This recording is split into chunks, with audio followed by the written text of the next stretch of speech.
اس سے مشرکین کی صفوں میں اضطراب کی لہر دوڑ گئی۔ طاغوت اکبر ابو جہل ملعون نے اپنی صفوں میں اضطراب کی ابتدائی لہر دیکھی تو چاہا کہ اس سیلاب کے سامنے ڈٹ جائے، چنانچہ وہ اپنے لشکر کو للکارتا ہوا تکبر کے ساتھ کہنے لگا، لات و عزیٰ کی قسم، ہم اس وقت تک واپس نہیں ہوں گے جب تک انہیں رسیوں میں نہ جکڑ لیں۔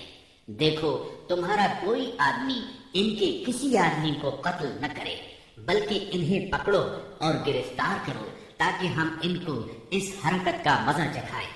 لیکن اسے اس غرور کی حقیقت کا بہت جلد پتہ لگ گیا، کیونکہ چند ہی لمحے بعد مسلمانوں کے حملے کی تندی کے سامنے مشرکین کی صفیں پھٹنا شروع ہو گئیں۔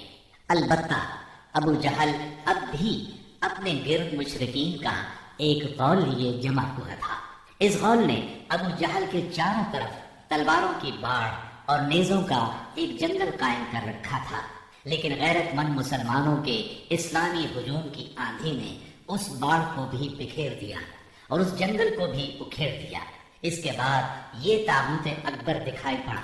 مسلمانوں نے دیکھا کہ وہ ایک گھوڑے پر چکر کاٹ رہا ہے، ادھر اس کی موت 2 انصاری جوانوں کے ہاتھوں اس کا خون چوسنے کی منتظر تھی۔ طاغوت اکبر ابو جہل کے قتل کا عبرتناک واقعہ بیان کرتے ہوئے عبد الرحمن بن عوف رضی اللہ عنہ فرماتے ہیں کہ میں جنگ بدر کے روز صف کے اندر تھا کہ اچانک مڑا تو کیا دیکھتا ہوں کہ دائیں بائیں 2 نوعمر جوان ہیں۔ گویا ان کی موجودگی سے میں حیران ہو گیا کہ اتنے میں ایک نے اپنے ساتھی سے چھپا کر مجھ سے کہا، چچا جان مجھے ابو جہل کو دکھلا دیجیے۔ میں نے کہا، بھتیجے تم اسے کیا کرو گے؟ اس نے کہا، مجھے بتایا گیا ہے کہ وہ رسول اللہ صلی اللہ علیہ وسلم کو گالی دیتا ہے۔ اس ذات کی قسم جس کے ہاتھ میں میری جان ہے، اگر میں نے اس کو دیکھ لیا تو میرا وجود اس کے وجود سے الگ نہ ہوگا، یہاں تک کہ ہم میں سے جس کی موت پہلے لکھی ہے وہ مر جائے۔ وہ کہتے ہیں مجھے اس پر تعجب ہوا۔ اتنے میں دوسرے نوعمر نوجوان نے مجھے اشارے سے متوجہ کر کے یہی بات کہی۔ ان کا بیان ہے کہ میں نے چند ہی لمحوں بعد دیکھا کہ ابو جہل لوگوں کے درمیان چکر کاٹ رہا ہے۔ میں نے کہا، ارے دیکھتے نہیں، یہ رہا تم دونوں کا شکار جس کے بارے میں تم مجھ سے پوچھ رہے تھے۔ فرماتے ہیں کہ یہ سنتے ہی وہ دونوں شاہین اپنی تلواریں لیے جھپٹ پڑے اور اسے مار کر قتل کر دیا۔ پھر پلٹ کر رسول اللہ صلی اللہ علیہ وسلم کے پاس آئے۔ آپ نے فرمایا، تم میں سے کس نے قتل کیا ہے؟ دونوں نے کہا، میں نے قتل کیا ہے۔ آپ نے دونوں کی تلواریں دیکھیں اور فرمایا، تم دونوں نے قتل کیا ہے، البتہ ابو جہل کا سامان معاذ بن عمرو بن جموح کو دیا۔ دونوں حملہ آوروں کا نام معاذ بن عمرو بن جموح اور معاذ بن افرا ہے۔ سیرت نگار ابن اسحاق کا بیان ہے کہ معاذ بن عمرو بن جموح نے کہا کہ میں نے مشرکین کو سنا وہ ابو جہل کے بارے میں کہہ رہے تھے، ابو الحکم تک کسی کی رسائی نہ ہو۔ معاذ بن عمرو کہتے ہیں کہ جب میں نے یہ بات سنی تو اسے اپنے نشانے پر لے لیا اور اس کی سمت جمع رہا۔ جب گنجائش ملی تو میں نے حملہ کر دیا اور ایسی ضرب لگائی کہ اس کا پاؤں نصف پنڈلی سے اڑ گیا۔ واللہ جس وقت یہ پاؤں اڑا ہے تو میں اس کی تشبیہ صرف اس گٹھلی سے دے سکتا ہوں جو موصل کی مار پڑنے پر جھٹک کر اڑ جائے۔ کہتے ہیں کہ ادھر میں نے ابو جہل کو مارا اور ادھر اس کے بیٹے اکرمہ نے میرے کندھے پر تلوار چلائی، جس سے میرا ہاتھ کٹ کر میرے بازو کے چمڑے سے لٹک گیا اور لڑائی میں مخل ہونے لگا۔ میں اسے اپنے ساتھ گھسیٹتے ہوئے سارا دن لڑا، لیکن جب وہ مجھے اذیت پہنچانے لگا تو میں نے اس پر اپنا پاؤں رکھا اور اسے زور سے کھینچ کر الگ کر دیا۔ اس کے بعد ابو جہل کے پاس معوذ بن افرا پہنچے، وہ زخمی تھا۔ انہوں نے اسے ایسی ضرب لگائی کہ وہ وہی ڈھیر ہو گیا، صرف سانس آتی جاتی رہی۔ اس کے بعد معوذ بن افرا خود بھی لڑتے ہوئے شہید ہو گئے۔ جب معرکہ ختم ہو گیا تو رسول اللہ صلی اللہ علیہ وسلم نے فرمایا، کون ہے جو دیکھیں کہ ابو جہل کا انجام کیا ہوا؟ اس پر صحابہ کرام اس کی تلاش میں بکھر گئے۔ عبداللہ بن مسعود رضی اللہ عنہ نے اسے اس حالت میں پایا کہ ابھی سانس آ جا رہی تھی۔ انہوں نے اس کی گردن پر پاؤں رکھا اور سر کاٹنے کے لیے داڑھی پکڑی اور فرمایا، او اللہ کے دشمن، آخر اللہ نے تجھے رسوا کیا نا؟ اس نے کہا، مجھے کاہے کو رسوا کیا؟ کیا جس شخص کو تم لوگوں نے قتل کیا ہے اس سے بھی بلند پایا کوئی آدمی ہے؟ یا جس کو تم لوگوں نے قتل کیا اس سے بھی کوئی اوپر آدمی ہے؟ پھر بولا کاش مجھے کسانوں کی بجائے کسی اور نے قتل کیا ہوتا۔ اس کے بعد کہنے لگا مجھے بتاؤ فتح کس کی ہوئی؟ عبداللہ بن مسعود رضی اللہ عنہ نے فرمایا اللہ اور اس کے رسول صلی اللہ علیہ وسلم کی۔ اس کے بعد عبداللہ بن مسعود رضی اللہ عنہ سے جو اس کی گردن پر پاؤں رکھ چکے تھے کہنے لگا او بکری کے چرواہے، تو بڑی اونچی اور مشکل جگہ پر چڑھ گیا۔ واضح رہے کہ عبداللہ بن مسعود رضی اللہ عنہ مکے میں بکریاں چرایا کرتے تھے۔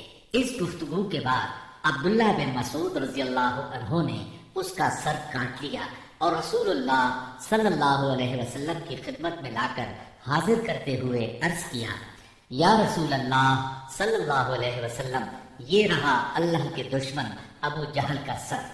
آپ نے 3 بار فرمایا واقعی اس اللہ کی قسم جس کے سوا کوئی معبود نہیں۔ اس کے بعد فرمایا اللہ اکبر، الحمد للہ الذی صدق وعدہ ونصر عبدہ وہزم الاحزاب وحدہ۔ اللہ اکبر، تمام حمد اللہ کے لیے ہے جس نے اپنا وعدہ سچ کر دکھایا، اپنے بندے کی مدد فرمائی اور تنہا سارے گروہوں کو شکست دی۔ پھر فرمایا چلو مجھے اس کی لاش دکھاؤ۔ جب آپ صلی اللہ علیہ وسلم کو لاش دکھائی گئی تو آپ نے فرمایا یہ اس امت کا فرعون ہے۔ معاذ بن عمرو اور معوذ بن افرا کے ایمان افروز کارناموں کا ذکر ہو چکا ہے۔ حقیقت یہ ہے کہ اس معرکے میں قدم قدم پر ایمان کے ایسے تابناک نقوش پیش آئے جن میں عقیدت کی قوت اور اصول کی پختگی نمایاں اور جلوہ گر تھی۔ اس معرکے میں باپ اور بیٹے میں، بھائی اور بھائی میں صف آرائی ہوئی، اصولوں کے اختلاف پر تلواریں بے نیام ہوئی اور مظلوم و مقہور نے ظالم و قاہر سے ٹکرا کر اپنے غصے کی آگ بجھائی۔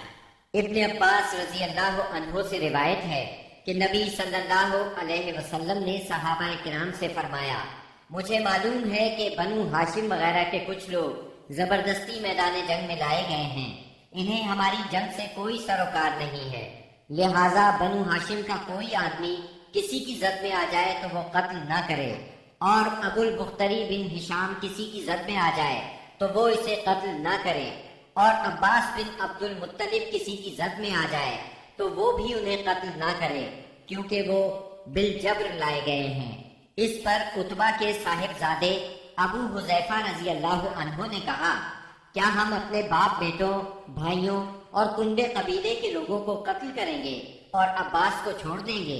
اللہ کی قسم اگر اس سے میری مٹ بھیڑ ہو گئی تو میں اسے تلوار کی لگام پہنا دوں گا۔ یہ خبر رسول اللہ صلی اللہ علیہ وسلم کو پہنچی تو آپ نے عمر بن خطاب رضی اللہ عنہ سے فرمایا کیا رسول اللہ صلی اللہ علیہ وسلم کے چچا کے چہرے پر تلوار ماری جائے گی؟ عمر رضی اللہ عنہ نے کہا یا رسول اللہ مجھے چھوڑیے، میں تلوار سے شخص کی گردن اڑا دوں، کیونکہ اللہ کی قسم یہ شخص منافق ہو گیا ہے۔ بعد میں ابو حذیفہ رضی اللہ عنہ کہا کرتے تھے اس دن میں نے جو بات کہہ دی تھی اس کی وجہ سے مجھے برابر خوف لگا رہتا ہے، صرف یہی صورت ہے کہ میری شہادت اس کا کفارہ بن جائے، اور بالآخر وہ یمامہ کی جنگ میں شہید ہو ہی گئے۔ ابو البختری کو قتل کرنے سے اس لیے منع کیا گیا تھا کہ مکے میں یہ شخص سب سے زیادہ رسول اللہ صلی اللہ علیہ وسلم کی ایذا رسانی سے اپنا ہاتھ روکے ہوئے تھا۔ آپ کو کسی قسم کی تکلیف نہ پہنچاتا تھا اور نہ اس کی طرف سے کوئی ناگوار بات سننے میں آتی تھی، اور یہ ان لوگوں میں سے تھا جنہوں نے بنی ہاشم اور بنی مطلب کے بائیکاٹ کا صحیفہ چاپ کیا تھا۔ لیکن ان سب کے باوجود ابو البختری کو قتل کر دیا گیا۔ ہوا یہ کہ مجزر بن زیاد سے اس کی مٹ بھیڑ ہو گئی، اس کے ساتھ اس کا ایک اور ساتھی بھی تھا، دونوں ساتھ ساتھ لڑ رہے تھے۔ مجزر نے کہا ابو البختری، رسول اللہ صلی اللہ علیہ وسلم نے ہمیں آپ کو قتل کرنے سے منع کیا ہے۔